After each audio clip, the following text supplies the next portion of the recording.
Hello guys, welcome to our YouTube channel English Urdu tutorial. मैं आज की इस वीडियो में ज्योग्राफी के कुछ फैक्ट्स बताने वाला हूँ। तो चलिए वीडियो को शुरू करते हैं। फैक्ट नंबर 1, दुनिया की ज़मीन का 1/3 हिस्सा रेगिस्तान है। फैक्ट नंबर 2, दुनिया की सबसे बड़ी नदी अमेजन है, जिसका एरिया 70.50 स्क्वायर किलोमीटर है। फैक्ट नंबर 3, दुनिया का सबसे बड़ा पहाड़ी ग्लेशियर अलास्का में हार्वर्ड है।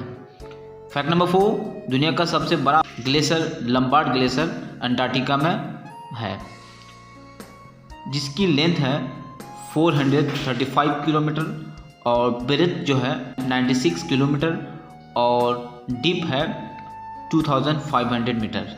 क्या आप पहले इसे जानते थे? कमेंट सेक्शन में लिखना मत भूलिएगा। So thank you for watching, thank you for listening, have a beautiful day.